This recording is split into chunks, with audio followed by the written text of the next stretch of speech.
রবিবারের সকালে আমি চলে এসেছি ছাদ বাগানে, যেখানে তোমাদেরকে আজকে আবারও দেখাচ্ছি যে একটা শশা ধরেছে, বিশাল বড় সাইজ হয়েছে। এর আগেও এরকম একটা বিশাল শশা তোমাদের সাথে শেয়ার করেছি। এছাড়াও ছোট ছোট কিছু শশা হচ্ছে গাছে, কিন্তু এখানে দুই ধরনের গাছ আছে বা দুই ধরনের শশার জাত আছে, যার জন্য এরকম দু ধরনের শশা হচ্ছে। আমি প্রথমে ভাবছিলাম যে একই গাছে একটা শশা বড় আর ছোট, আরেকটা শশা ছোট কি করে হয়। তো পরে আমি দেখলাম না, এখানে দুটো গাছ একসাথে যেহেতু রয়েছে ওই জন্য আমিও বুঝতে পারিনি। আর বন্ধুরা দেখো, শশার গায়ে কিন্তু একটা কাঁটা কাঁটা মতো থাকে। যখন গাছে থাকে শশাটা, হাত দেবে তখন একটা কাঁটা কাঁটা মতো তোমার হাতে লাগবে, যেগুলো ভেন্ডির গাছেরও, ভেন্ডিতেও আমি দেখেছি। তো দেখো, এখানে আরও দুই একটা শশা আছে, কিন্তু সেই শশাগুলো কিন্তু সাইজগুলো ছোট, কেমন যেন একটা। তো এখানে যখন বীজ আনতে যাই, এই বীজের যাদের দোকান থেকে আনি আমরা, তারা ভীষণ পরিমাণে ঠকায়। একদমই কোনো বাজে কোয়ালিটির বীজ দিয়ে দেয়। অনেক বকাবকির পরে আমাকে কিছু হয়তো বীজ ভালো দিয়েছিল। যখন বললাম যে এত খাবার দাবার দিয়ে এত পরিশ্রম করে গাছ লাগাচ্ছি, তাতে যদি এরকম তোমরা বীজ দাও তাহলে কি করে সম্ভব। যাই হোক, তো এই জাতটা ভালো দিয়েছে। এই জাতে যেই ফলনগুলো হচ্ছে সেগুলো এরকম সাইজের ফলগুলো হচ্ছে, একদম ফ্রেশ ফ্রেশ শশা, মুড়ি দিয়ে খেতে খুব সুন্দর লাগে। আর এখানে দেখো ছোট্ট মতো একটুখানি একটা, এই শশাটা আবার বেঁকে গেছে, এটা পুষ্টির জন্য হয়েছে। যেহেতু একটু গাছে পুষ্টি কম আছে, এত বৃষ্টি হচ্ছে, কোনো রকম মাইক্রোনিউট্রিয়েন্টস দেওয়া যাচ্ছে না, গাছের গোড়ায় খাবার দিতে পারছি না, সেই জন্য।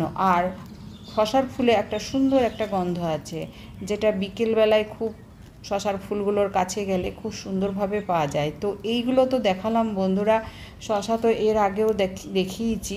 আর আজকে দেখাবো যে আমার গার্ডেনে আমি তোমাদেরকে বলেছিলাম যে রেইন লিলি বসানো আমি দেখিয়েছিলাম। যখন রেইন লিলি বসানো দেখিয়েছি, তারপর থেকে এখনও তোমাদের সাথে রেইন লিলির কোনো ভিডিও শেয়ার করতে পারিনি। তো সেই জন্য আমি জবা গাছগুলো দেখাবার সাথে সাথে আমি চলে এলাম রেইন লিলির কাছে। তোমরা দেখতে পাচ্ছ আমার গাছটা টবটার মধ্যে এক্কা দুক্কা দুটো ফুল ফুটে আছে, কারণ এত বৃষ্টি হয়েছে অনেকগুলো রেইন লিলির বাল্ব নষ্ট হয়ে গেছে। আর এগুলো যেহেতু আমার কাছে জায়গা নেই যে কোনো একটুখানি বৃষ্টির সময় একটু সেট প্রোভাইড করব, সেটা আমি পারিনি। সেই জন্য এই প্রত্যেকটা টবেরই এরকম অবস্থা।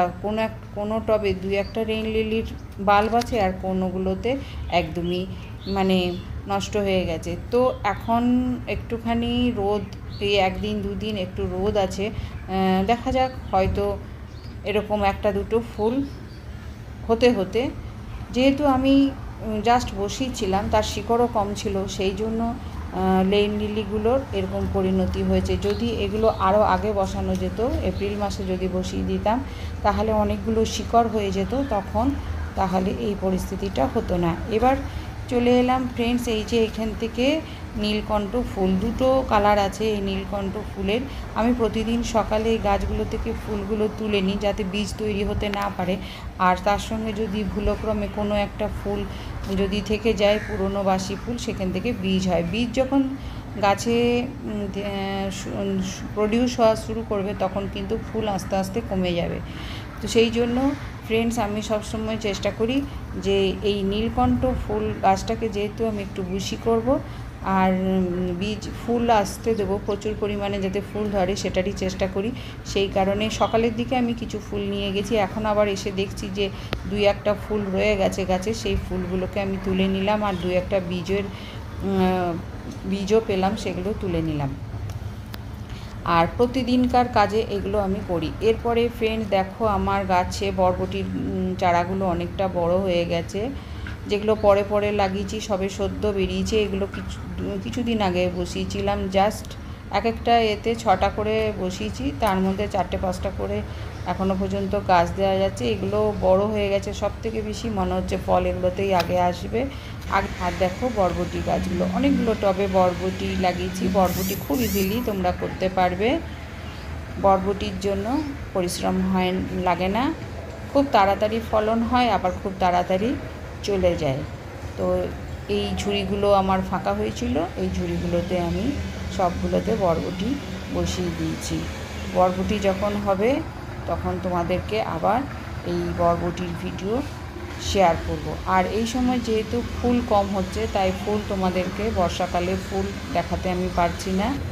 আর এই যে হচ্ছে আমার শখের দোপাটি, আগের বছর কয়েকটা বীজ পেয়েছিল আমার কাছে, সেইগুলো আমি বসিয়ে অনেকগুলো বীজ কালেক্ট করেছি, কিন্তু এই বছর আমি আর সেই বীজগুলো খুঁজে পাইনি।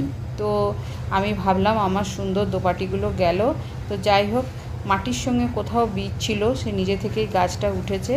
এখন আমি মাথাগুলো একটু একটু করে পিঞ্চিং করে দিচ্ছি, যাতে ভালো মতো বুশি হয়ে যায় গাছটা, আর ফুল ফোটে। ফুল ফোটার পর সেই বীজগুলোকে পাকাবো, পাকিয়ে আমি কতগুলো বীজ কালেক্ট করে এবার একটা এমন জায়গায় রাখতে হবে যেন মনে থাকবে, কারণ ম্যাক্সিমাম ভুলে যাওয়ার জন্য ওই বীজগুলো আমি খুঁজে আর পাইনি। আর এখানেও অনেকগুলো ফ্রেন্ডস আমি ছোট ছোট টবে সিঙ্গেল পেটালের ব্লু কালার, আর ওই যে কালারটা দেখলে একটুখানি হালকা হোয়াইট আছে, হালকা একটু পিঙ্ক আছে মিক্স করা, এই টাইপের ফুলগুলো হয় এই গাছগুলোতে। এই গাছগুলোর ফুলগুলো প্রতিদিন নিতে হবে, বীজ তৈরি হতে দেওয়া যাবে না। আর এই যে আঁকশির মতো যে ইয়েটা আসছে, যেটা লতিয়ে গাছটা বড় হয়, সেই আঁকশিগুলোকে কিন্তু ফ্রেন্ডস কেটে দিতে হবে, তাহলেই কিন্তু এই গাছটা বুশি হবে আর খাবার দিতে হবে। By friends.